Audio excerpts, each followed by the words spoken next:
Okay, here we are with James Laybert Des Londes, part 3 of my interview series with him. This will probably be our last part, our last interview for a while. I'm heading back to North Dakota, and we are on the eve of my stay, so hopefully we'll have another opportunity in the future to add new episodes.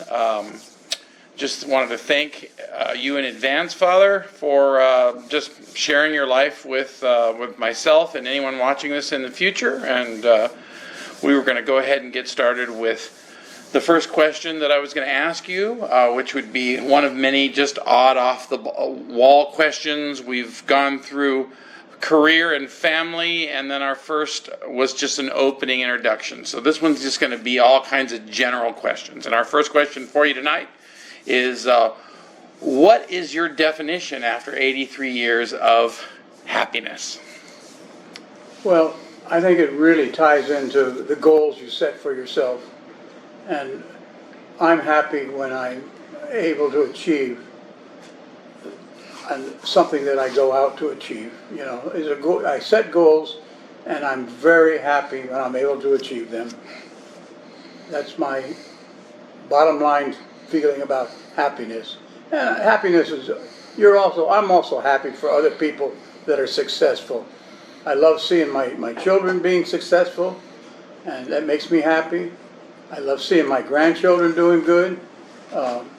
My 2 grandchildren by my daughter are just about to get their Eagle Scout award, probably this year. And that makes me very happy because I know that will help them in their life.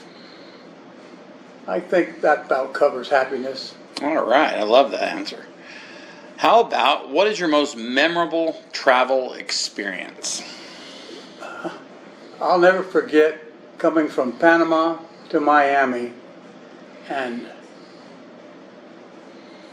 my daughter and I were sitting near the back of the plane, and a friend of mine he was a retired Army officer and had been in combat and all that. He was up in front of us, and I happened to look over to the window of the plane, and they were dumping gas out of the gas tank, and the stewardess came on and said, "We've had a bomb threat, and we're going to have to put down on the island."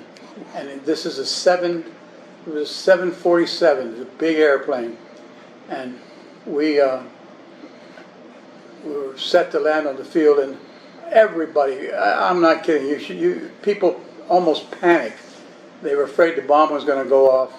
And this friend of mine who was sort of a war experienced guy, he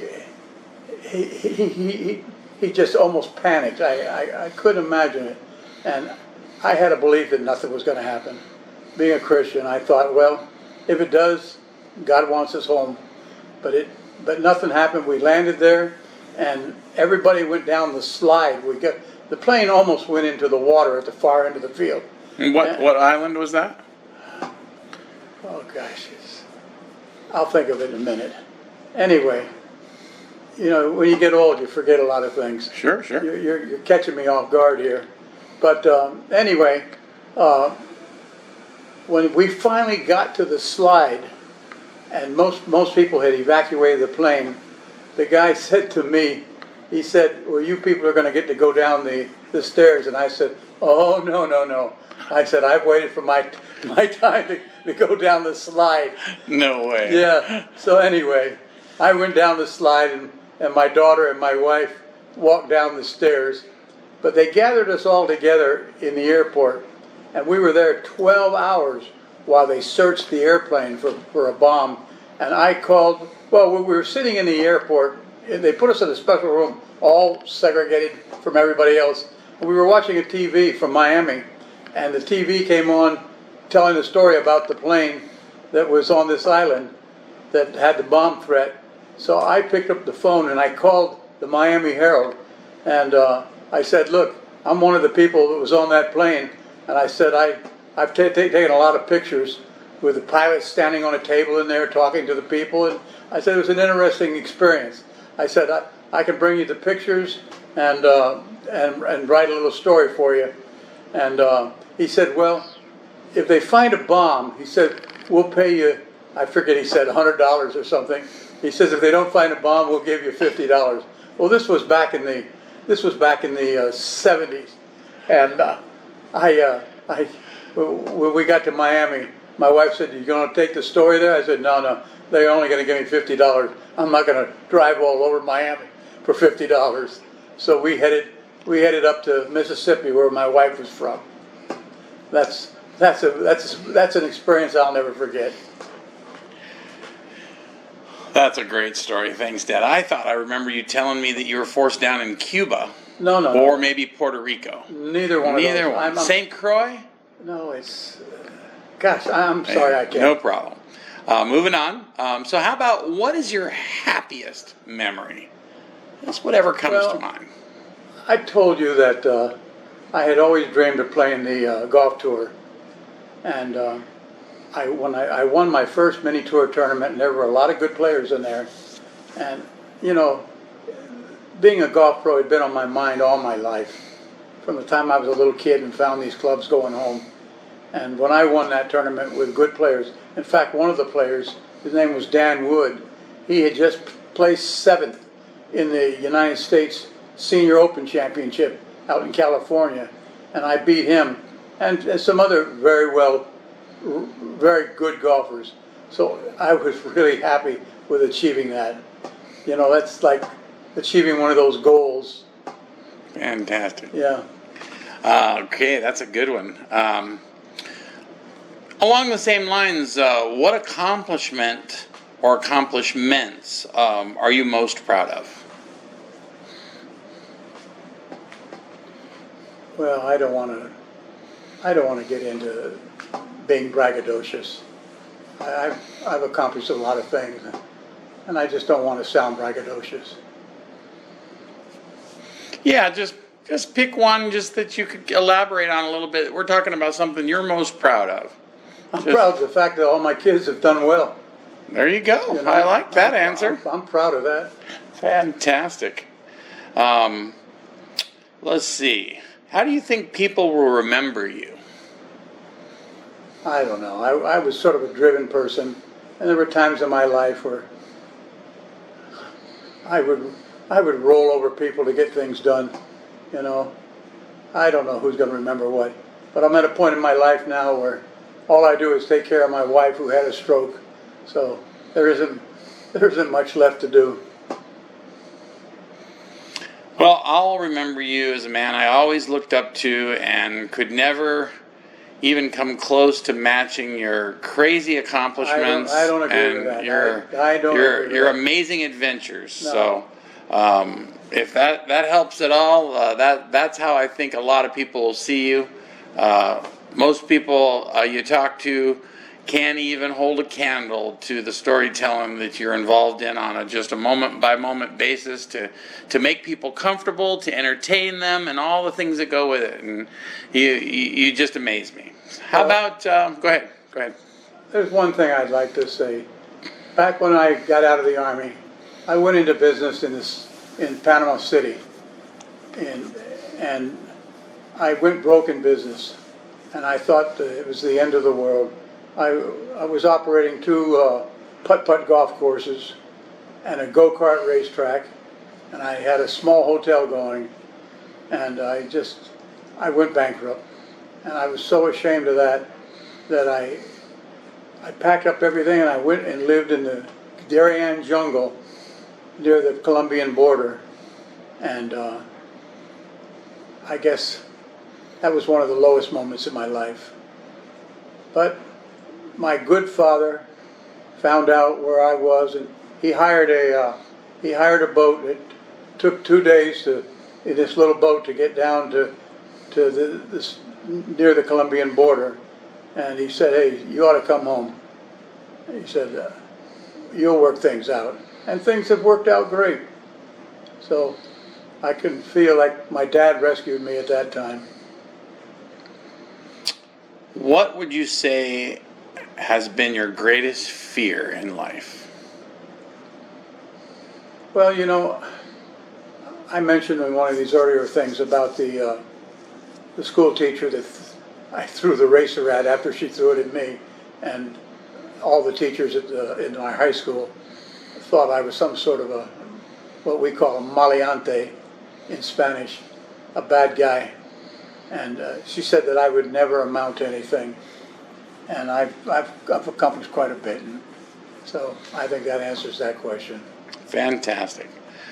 At 83, going on 84, what is your greatest hope for the future?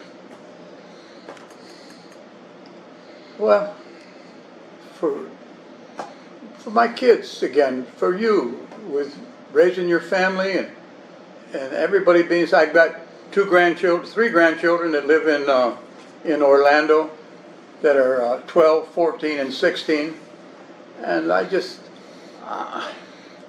hoping that our country stays together and these kids have an opportunity to achieve whatever they want to. You know, I'm really concerned about our country. Is there something that you might say to each of those young people in your life, your three grandchildren from your daughter, that they would appreciate as they watch this video someday? Well, I think you're doing quite a thing here, and I really believe that every family should start recording their family history, because it can be passed down through the generations, which of course will help the future generations know something about their family history. Most people know nothing about their family history. So you're onto something here doing this type of thing. And what would you say to little Freddie in the future about your hopes for him? I think he knows that I'm pulling for him.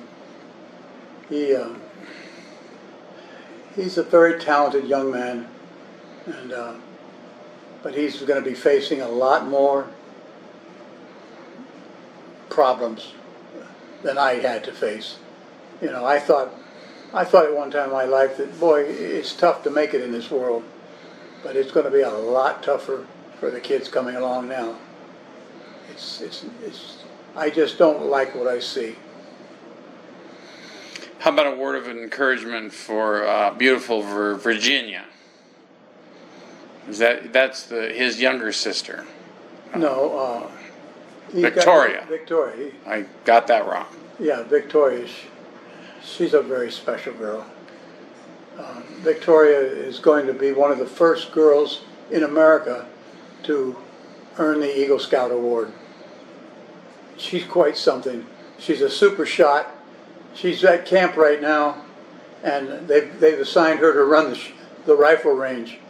They're teaching the Boy Scouts to shoot rifles, and she's probably one of the best shots in this area. And she's a girl, so that is quite amazing. Yeah, I know you're a very good shot. I'd like to be there that day she gets that badge. Yeah, there must be something in the genes about shooting. She also was helping run the archery range. I won the Canal Zone Junior Archery Championship in my age group. So I loved archery at one time, and here she is doing it. And will you address your youngest granddaughter? But she's a different type of person. She's very, very smart, and she's got these two older siblings that are hard to come up to what they're accomplishing. So she's got her hands full holding her own. And what would you say to your one and only daughter, Lisa, in this moment? What? Oh. Lisa is a scout leader, a scout leader's scout leader. She really works hard with her scouting responsibilities. She's a troop leader, and she's done a fabulous job. And she's got a good job with an architectural firm. She's got a very, very demanding job, and she's still able to raise 3 kids and do all this scouting work. So I'm very proud of her.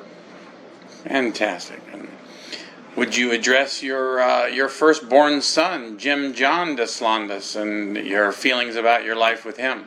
Well, you know that he's run his own life.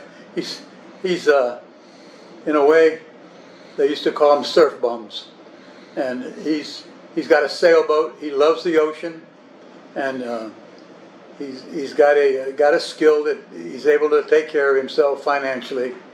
But his whole life is based on being by the ocean. It has been. He's lived his own way. He's never tried to get into a regular type life, and he's enjoying his life. And if I wasn't sitting here, what would you say to me in an interview like this? I know all you've accomplished. You're interviewing me, asking me what I've accomplished, and in my mind, you've accomplished a lot more than I have. You earned the Ironman trophy when you were in the airborne training. You've made a lot of money in investments and everything. You've got a great career. You're working in the oil fields. You've raised 3 kids very successfully. You should be on this end of the interview. Well, I've got a few years left, so there's plenty of time for that, I hope. Well, thank you for all that, and I'm sure that all that you spoke to will be very appreciative of your words. And I got a few more for you. We've got about 12 minutes left, so if you're comfortable, we'll continue. You feel okay about that? Oh, yeah. Okay, so this is kind of a toughie, but I think that it'll be one that'll strike a note for you. What do you think happens in the afterlife? Well, you know, I'm a believer, and you are too. I'm ready to go. I really am. I want to be with Jesus.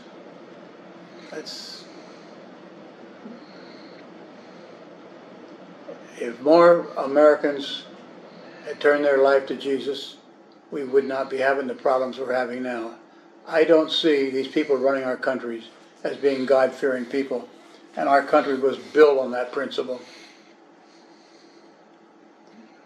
They're destroying the country with people that have no respect for the Lord. So when you arrive at St. Peter's gates, do you think that you get a Ferrari or a Volkswagen? I don't know what's going to be there. What do you think you deserve? Ferrari or Volkswagen? Look, I'm just sneaking in the gate. So you'll take a skateboard? I'll take whatever they give me. Okay, fantastic. Maybe, if it's okay, would you elaborate on what God has meant to you through your life? Look, I have a lot of friends that are missionaries, and they've really lived their life for the Lord, and I haven't come anywhere close to living that type of life, and it's hard to say. I'm gonna refrain from giving you any thoughts on that. Okay. How about what are the main lessons that you've learned in this life so far? Well, one of the most important things I've learned is to think before you talk and treat people the way you would like to be treated. I know that's a cliche, but that it's a fact. The more any person goes to thinking more about others than they think about themselves and trying to help other people, the happier they'll be. Okay, well maybe we'll close this with a few personal questions. And if any of them you don't want to answer. Don't ask for a loan. No? I'm good there, Dad. Do you like yourself? Oh, yeah. Yeah. God's made me understand that who I am, what I am, and I'm just happy He's let me live the life that I've lived. Anything that I've accomplished, I like to give credit to the Lord, to the things I've learned about life through the Bible, and the kind of life the Lord would like us to lead. You know, it's very important. And if someone was to ask you what you like about yourself in terms of how you relate to other people, how would you explain that? Well, that's a hard to say. You know,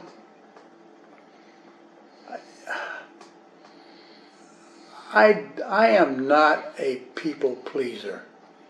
I don't go out of my way to try and please people so they'll like me. And so there's people that you'll have conflicts with, and I have a problem expecting probably too much out of people, and I get disappointed when they don't live up to my expectations. So people like me can be a pain in the butt, and I recognize that. You expect more out of people than they want to give. You're going to have conflicts, and I've learned to deal with that. I can agree with that. Let's say from this moment on, you only had 1 year left to live. What would you want to accomplish in that year? Well, you know my situation right now. I'll probably be taking care of my wife as long as I live. You know, she was hurt really bad with a stroke, and I'm living my life right now just to keep her happy. So there's not gonna be many opportunities for me to do much more than take care of her. And is that fulfilling for you at this point? Hey, I've lived a great life, you know. If this is the way it ends, this is the way it ends. Fantastic. You know, I've had a great that life. attitude. I've had so many breaks, done so many things. Overall, would you consider yourself a half full or half empty guy? I've lived a full life, you know. Have you always looked ahead and put your disappointments behind you, your failures behind you? I've been very fortunate to accomplish the things I've accomplished. You know, I'm no bright guy or anything like that. I've gotten more than I should have out of life. Without challenging your memory or in any way leaving anyone out, tell me a list of the most important people, your best friends, and over your lifetime. Just name them so that they know that you thought of them. And if you leave them out, I'm sure you'll apologize. Well, as I've told you, I've never tried to be a people pleaser, and I have lots of, you can call them friends, but I'm just not a buddy type person, you know. I treat everybody as good as I can, and what can I say, you know? What is the most important thing that you've learned to date in your life? Keep your mouth shut. That's a good one. Can you elaborate on that? That's a very difficult thing for me. But if you don't learn to not talk when you shouldn't be talking, you're in trouble. If you had the ability to travel back in time and give advice to your 20-year-old self, what would you have said to him? Well, you know, I've lived a good life, and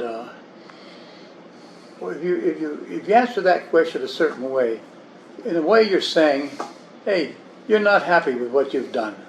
You know, could you have made it better? Well, I don't know. I've had a good life. Why would I want to?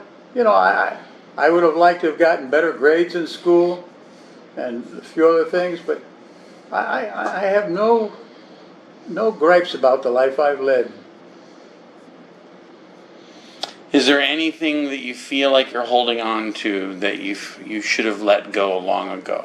Such as? Give me an example.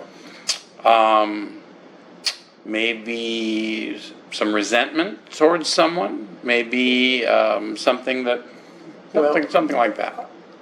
Right now, I'm full of a lot of resentment for the people that are referred to as liberals in America. To me, I've gotten to the point where I hate to say how I feel inside about them. Why don't, using the kindest words you can, tell those that you consider part of that party what it is that you feel they're failing to do to keep America America. Well, for the most part, most of them have no common sense that I see. And I see so many of them are liars. They're not realistic about what's going on. And they'll do anything just to help themselves. You know, that's all they're concerned with. How can they use what America gives to make their life, to make them more wealthier, whatever you want to call it. They're destroying the country to take care of themselves.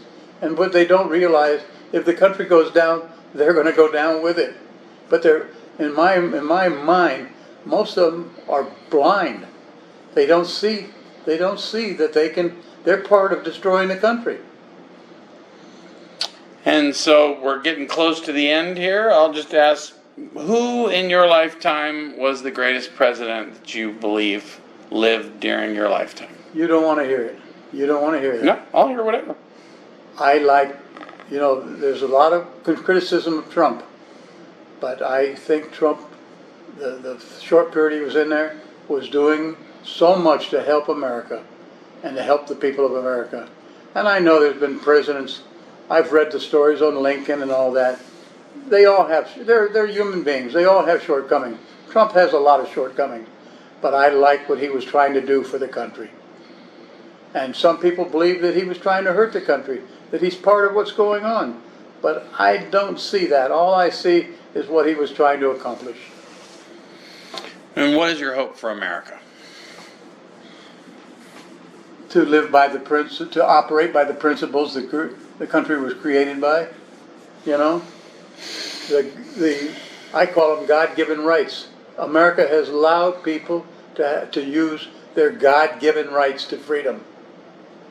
You know, there's very few countries in the world people have the God-given rights that American citizens have. People come to this country that have nothing and end up very successful. There's very few places in the world you can go and be like that. But America affords that opportunity to everybody. All they have to do is work for it. Well, you've got about a minute left to say anything you'd like to say, close out statement of some sort. Well, of course, you know that I'm praying that my wife gets better. And I'm praying that all of you that are going to be here after I'm gone are able to live in the real America, not the liberal America. That's my hope for all of you that are still here. I'm very concerned about that. Well, we'll wrap this up and just say thank you for your time. I hope that there will be other opportunities for us to sit down together and add to this series. I have plenty more questions to ask, and I know you have a million more stories, but I think this is a great start to archiving some information that you've gathered through your life, and I just can't thank you enough for spending the time that you've spent with me, passing this on to those that are watching, and I'm sure they're very grateful as well. In 10 seconds before the camera goes off, say goodbye. Hey folks, take care of what you got, take care of your family, take care of America.